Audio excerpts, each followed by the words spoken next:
In a rapidly evolving geopolitical landscape, the recent actions taken by President Donald Trump have introduced a new wave of uncertainty for China, bringing both challenges and unexpected opportunities. As Trump continues to pursue an aggressive America First policy, the implications of his decisions are reverberating beyond U.S. borders, reshaping international relations and trade dynamics. President Trump's imposition of additional tariffs on Chinese goods, which recently escalated to a 10% increase, aims to combat what he perceives as China's failure to adequately control the export of fentanyl precursors. This move is part of a broader strategy that targets multiple nations, including Canada and Mexico, and is rooted in the administration's long-standing concerns over trade imbalances and illegal immigration. Trump asserts that these tariffs are necessary to address the ongoing fentanyl crisis in the United States, claiming that the drug, which has contributed to over 70,000 overdose deaths annually, is largely imported through Mexico after being manufactured from Chinese chemicals. However, as the Trump administration faces backlash from U.S. allies over these tariffs, Beijing is keenly aware of the shifting tides. The Chinese government has signaled its intention to respond robustly to the tariffs, warning of necessary countermeasures to defend its interests. China calls on the United States to correct its wrongdoings, stated a foreign ministry representative, emphasizing a desire for constructive dialogue rather than escalating tensions. Analysts suggest that China may leverage this situation to strengthen its influence globally, particularly as U.S. foreign aid programs face cuts. The tariffs have already prompted immediate retaliation from both Canada and Mexico. Canada announced a 25% tariff on American imports across various sectors, including beverages and cosmetics, effectively making a statement against U.S. trade policies. Canadian Prime Minister Justin Trudeau expressed a determination to support local products, urging citizens to check the labels and choose Canadian goods. Similarly, Mexico is preparing its own countermeasures, although specific details have yet to be disclosed. The political fallout is palpable, with many in Canada feeling a sense of betrayal, as Trudeau reminded Americans of the historical solidarity between the two nations, particularly in military engagements. In the context of these developments, experts like Evan S. Medeiros from Georgetown University highlight that the Trump administration's actions are inadvertently creating openings for China to fortify its global standing.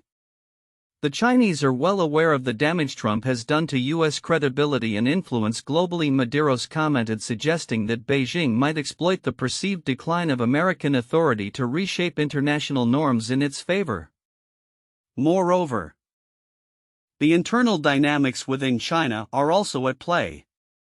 With an economy already under strain from trade tensions and a lack of significant domestic growth, the potential for a protracted trade war with the U.S. poses risks to China's economic recovery.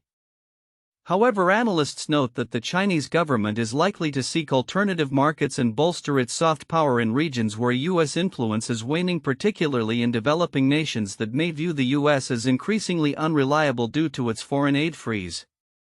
Looking ahead, the interplay of tariffs, retaliatory measures, and the broader implications of Trump's foreign policy strategy will likely continue to unfold dramatically. As both China and the U.S. navigate this complex landscape, the potential for negotiation remains.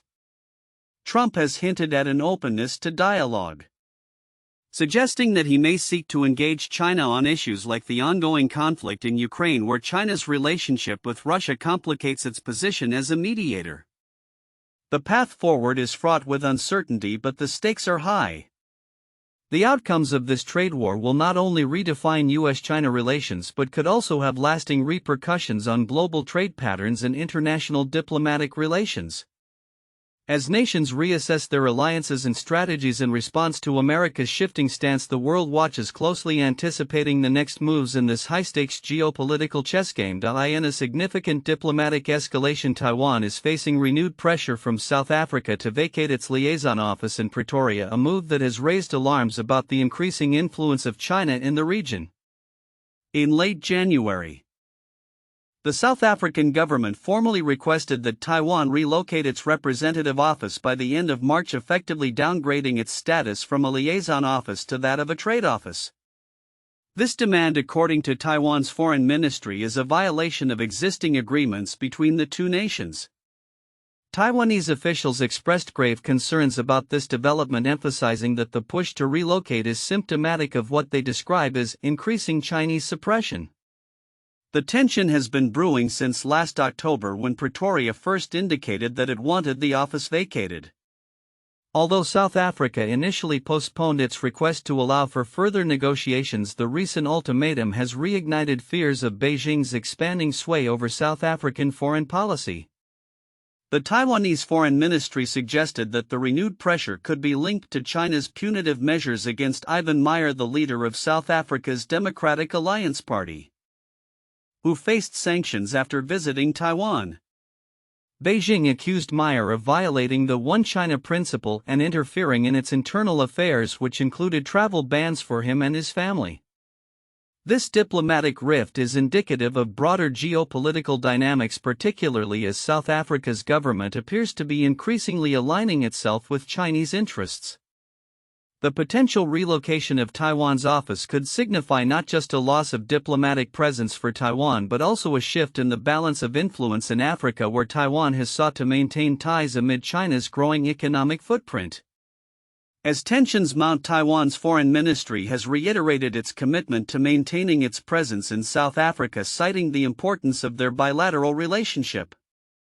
This incident underscores the complex interplay of global politics, where smaller nations often find themselves caught between the competing interests of larger powers. Looking ahead, the outcome of this diplomatic standoff will likely depend on the ongoing negotiations and the broader context of Taiwan's international standing amidst increasing Chinese assertiveness. The developments in Pretoria may serve as a bellwether for Taiwan's ability to navigate its relationships with countries that are increasingly susceptible to Beijing's influence, and could shape the future of Taiwan's diplomatic efforts on the African continent. As the situation evolves, both regional and global stakeholders will be closely monitoring Taipei's next moves. As the specter of an escalating trade war looms on the horizon, the implications for the global economy are becoming increasingly apparent. The United States has recently announced significant tariffs on imports from Canada, Mexico, and China, marking a pivotal moment that could reshape economic landscapes both domestically and internationally. Analysts warn that these measures could throttle U.S. growth, elevate inflation, and disrupt employment patterns across the board. Starting this week, the new tariffs will impose a 25% tax on goods from Canada and Mexico and a 10% tax on products from China. According to modeling by RSM, these tariffs could cut around 0.36 percentage points from U.S. GDP growth over the next year. The current robust economic growth rate of 2.9% observed over the past 3 years could see a significant slowdown, with projections suggesting a dip to approximately 2% if trade tensions escalate further, particularly with the European Union. The stakes are high, as about $1.323 trillion in trade imports from these three countries account for a staggering 43% of U.S. imports and contribute 5% to the $27 trillion U.S. GDP. The tariffs are not merely an abstract economic issue, they have real-world consequences for consumers and businesses alike. As the average tariff rate jumps from 3% to an estimated 10.7%. The Personal Consumption Expenditures (PCE) index, a key inflation measure favored by the Federal Reserve, could rise by 0.4%. This increase signals a potential shift in consumer behavior, as higher prices may lead to reduced spending and hinder economic growth. Ryan Sweet, chief U.S. economist at Oxford Economics, predicts that inflation could rise from 2.8% in December to 3% by the end of the year if tariffs remain in place. Moreover, the economic impact extends beyond the U.S. borders. Canada and Mexico have signaled their intent to retaliate with tariffs of their own, which could further exacerbate the situation and lead to a tit-for-tat escalation. Canadian Prime Minister Justin Trudeau warned of a forceful and immediate response if U.S. tariffs are implemented, underscoring the precarious nature of international trade relations. Should these nations follow through, the potential for a broader economic downturn becomes apparent. particularly for Canada and Mexico, whose economies may be pushed into recession as a result of diminished U.S. demand for their exports. China, already grappling with internal challenges such as a faltering property market and an ongoing deleveraging process, faces its own set of complications due to the new tariffs. The Chinese economy, which has been fragile, could see a further slowdown as U.S. tariffs lengthen its economic distress. The anticipated decline in U.S. agricultural exports to China, driven by retaliatory measures, would only compound the issue, leading to a near 1-to-1 percentage decline in the value of the yuan relative to the dollar, linked to the recent import taxes. The broader implications of these trade policies also threaten to reshape monetary policy. Should the tariffs endure, the Federal Reserve may find itself compelled to shift its approach, potentially ending its rate-cutting campaign and moving towards increasing interest rates. This shift would drive long-term interest rates higher, with the 10-year Treasury yield expected to rise to between 4.75% and 5%, consequently pushing mortgage rates above 7%. The labor market could also experience shifts, with hiring projected to slow significantly even as the unemployment rate remains relatively stable due to tighter immigration policies. In summary, the potential fallout from the U.S. tariffs on Canada, Mexico, and China raises serious concerns about a protracted trade war that could stymie global growth, elevate inflation, and reshape employment landscapes. The complexities of international trade underscore the necessity for diplomatic negotiations to resolve these disputes amicably, as the global economy stands at a crossroads. All stakeholders must work towards a resolution to mitigate the adverse effects of this trade turmoil and restore stability. The coming months will undoubtedly be crucial in determining the trajectory of both U.S. and global economic health. In recent years, China's maritime ambitions have sparked growing concerns among international observers, particularly regarding its shadowy maritime militia, a force that operates under the guise of a civilian fishing fleet. This controversial armada plays a crucial role in advancing Beijing's geopolitical objectives, particularly in contested waters like the South China Sea, raising alarms about its potential activities beyond Asia, including in Latin America. Raymond Powell, director of CELITE, a maritime transparency initiative at Stanford University, articulated the dual nature of China's maritime militia, known as the People's Armed Forces Maritime Militia (PAFMM). China employs its maritime militia as a paramilitary force, he explained. These vessels, while masquerading as fishing boats, engage in aggressive maneuvers against foreign ships, often coordinating their actions with the Chinese Coast Guard. This tactic allows China to assert its territorial claims while maintaining a veneer of plausible deniability. The PAFM's operations are not confined to the South China Sea. Experts are increasingly concerned about the militia's potential reach into Latin American waters, where Chinese fishing fleets have been implicated in illegal fishing practices. Reports from international monitoring organizations have highlighted the destructive impact of these fleets, suggesting that they operate with the direct backing of the Chinese government. An incident in August 2022 involving the U.S. Coast Guard cutter James, which had to evade a Chinese vessel near the Galapagos Islands, underscores the potential for confrontations in international waters. This event was described as a dangerous breach of international maritime protocol, reflecting a growing trend of aggressive Chinese maritime activities. The use of fishing militias in asserting territorial claims dates back to the 1970s, and today experts estimate that the PAFMM could command hundreds of thousands of vessels, some equipped with weaponry. This strategy of winning without fighting relies on overwhelming foreign vessels, with swarms of fishing boats resorting to tactics such as harassment and ramming. Derek Grossman, a senior defense analyst at RAND, emphasized that the militia's operations are designed to escalate tensions without direct military confrontation. The legal ambiguity surrounding these vessels further complicates the situation. China's claims that its maritime militia consists of civilian vessels provide a shield against international scrutiny. As noted by researchers at Johns Hopkins University and Columbia University, this deniability allows China to intimidate foreign ships while portraying any defensive actions taken against its militia as assaults on Chinese civilians. Such a strategy not only complicates diplomatic responses but also empowers China to extend its influence in contested waters. China's maritime expansionist agenda poses significant threats to regional and global security. As Haroro Ingram, a country director for the U.S. Institute of Peace, outlined, the aggressive tactics employed by the PAFMM undermine the sovereignty of neighboring nations and violate international law, thereby challenging the established legal frameworks governing maritime conduct. The implications of this behavior extend beyond the Indo-Pacific, as the militia's activities raise alarms in regions like Latin America, where China's influence is growing. As this situation unfolds, the international community is on high alert for further developments. Nations are likely to increase their maritime surveillance and rethink their strategies to counter the growing assertiveness of China's maritime militia. The potential for future confrontations looms, as does the need for a unified response to safeguard maritime rights and uphold international law.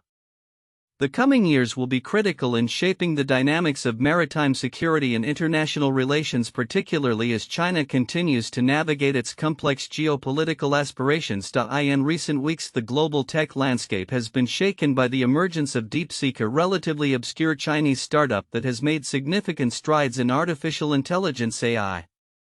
This development has raised questions about China's future in the tech sector and its potential shift towards becoming an open-source nation.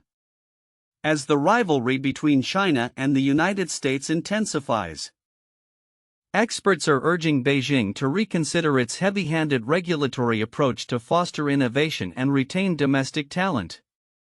The call for regulatory reform comes from a recent article published by a Chinese think tank, which argues that China's entrenched heavy regulation mindset has hindered the growth of its technology sector.